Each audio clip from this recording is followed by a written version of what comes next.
Hello, হ্যাঁ, হ্যাঁ। Hello নমস্কার। হ্যাঁ, নমস্কার।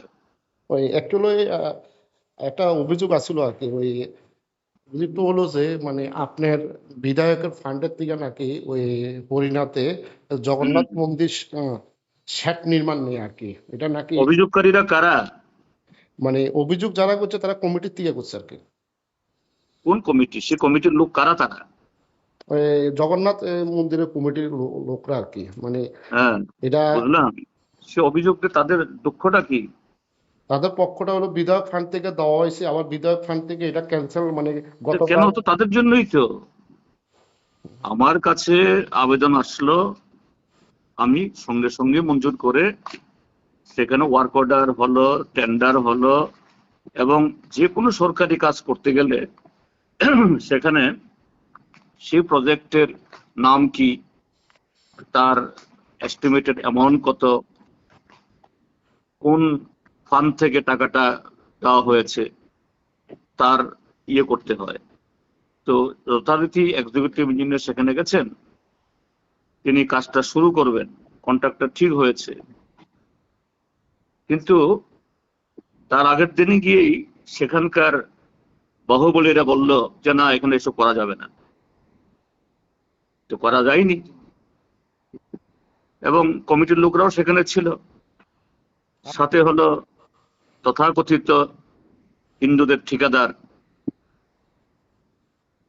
বা ভারতবর্ষের হিন্দুদের যারা ঠিকাদার একচেটিয়া হোলসেল এজেন্ট যারা নিয়েছেন তারা। তারপর 6টা মাস আমি অপেক্ষা করেছি যে কমিটির লোক আমার কাছে আসেন কিনা, যে না, তারা যাই বলুক কাজটা হবে, আপনি আসুন। কেউ তো আসলো না। তো অগত্যা কি করা যাবে? মন্দির কমিটির থেকে নাকি এরা বলেছে ওরা এই ব্যাপারে জানে না আপনি আসবেন কিনা। জানেই না।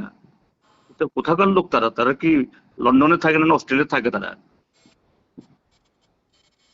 এই মন্দির কমিটির লোক হরিনার এরা কি লন্ডনে থাকে না অস্ট্রেলিয়া থাকেন? তো হ্যাঁ, এ নিয়ে তারা মন্দির কমিটির লোকরা আজকে আমাদের কাছে সাংবাদিকের কাছে যখন প্রাপ্ত তো বলবো সাংবাদিকদের কাছে যেতে পারে। আমার কাছে আসলো না কেন তারা? তারা সাংবাদিকদের কাছে বলতে পারলো, যার কাছ থেকে টাকাটা আসলো, যে টাকাটা দিল, গত 6 মাসে কেন তাদের কোনো নেই? আরে তারাই তো চায় না, এটা রাজনীতি করছে বলে। এটা ওই জগন্নাথ দেবের নামে রাজনীতি করে, আবার হিন্দুর ঠিকাদার। ওরা আরো অভিযোগ করতেছে আগামীকাল জগন্নাথ দেবের রথযাত্রা ছিল, এই রথযাত্রার দিন নাকি এটা ক্যান্সেল করা হয়েছে। হ্যাঁ, হ্যাঁ, ঠিকই আছে, খুব করেছে, ভালো কাজ করেছে আমি। কারণ এই জগন্নাথ, এই ভগবান জগন্নাথ যাতে জানেন, সেদিনই তাকে যে না, এইভাবে আপনার ইয়ারা, এই শিষ্য সামন্তরা আপনার কাজ হোক চায় না, কাজে সেদিনেই করা হয়েছে। এবং এটা তাদের কারণেই, এই পাপটা তাদের। এই জন্য তারাই জবাবদিহি হবেন হরিণাবাসীর কাছে, আমি না। কারণ আমি টাকা দিয়েছি, কাজ শুরু হওয়ার কথা ছিল, একদিন শেষ হয়ে যেত, কিন্তু তারা বাধা দিয়েছে। 6 মাস অপেক্ষা করেছি, কেউ আসলো না। বাস, টাকা তো পরে থাকতে পারে না, সরকারি টাকা, অভিযোগ করে। এই ব্যাপারে আজকে মহকুমা শাসকের সাথে কথা বলেছিলাম। মহকুমা শাসক বলেছিল মানে বিধায়ক নাকি নিজে না করেছে ওই হ্যাঁ, হ্যাঁ, জন্য। ঠিকই তো আছে, বললাম তো, আরে আমিই তো করেছি। ঠিকই তো আছে, কে করবে তাহলে? এটা মহকুমার শাসনের ক্ষমতা আছে নাকি? এটা আমার এই ক্ষমতা আছে, আমি করেছি, ব্যাস। আমার নাম বিকাশ ঠিক দরকার। আছে। আমি জগন্নাথ বাড়ি কমিটির একজন সদস্য। তো আমি এই মন্দিরে বিগত 5 বছর যাবৎ আছি। তো এই মন্দিরটা স্থাপিত হয়েছে 1398 সালে। এই পর্যন্ত অনেক রকমের পার্টি আইসে গেছে, কিন্তু মন্দির সার্বজনীন। এটা আগেও ছিল, এখনও আছে, ভবিষ্যতেও থাকবে। কিন্তু এখন দেখা গেছে এই মন্দিরের জন্য নাকি বিধায়ক তহবিল থেকে কিছু টাকা পাঠাচ্ছে উন্নয়ন কাজের জন্য। আমরাও সাদরে গ্রহণ করছি এগুলা। দেখা গেছে গতকালকে নাকি ওই আমাদের সুদর্শন স্যারের কাছে খবর আছে কন্ট্রাক্টরের মারফত যে কাজটা নাকি ক্যান্সেল হয়ে গেছে।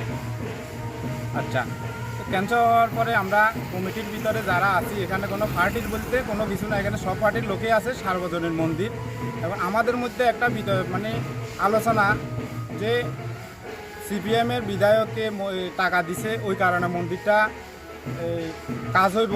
এখন বন্ধ করা দিছে মানে কি সিপিএমের মন্দির না, এটা বিজেপির মন্দির মনে করি, এটারে কাজ বন্ধ করা দিছে। এতে আমার মনে হয় বিধায়কের তেমন একটা সম্মান বাড়ে নাই, কারণ এই মন্দিরটা এত বছর যাবৎ চলতেছে, আর আরও চলবো, এখনও চলতেছে। তো টাকা দিলে হয়তো কাজটা সুন্দর হইতো, আর টাকা না দিলে হয়তো ওপেন স্টেজটা হইতো না, এর দূরে আর কি।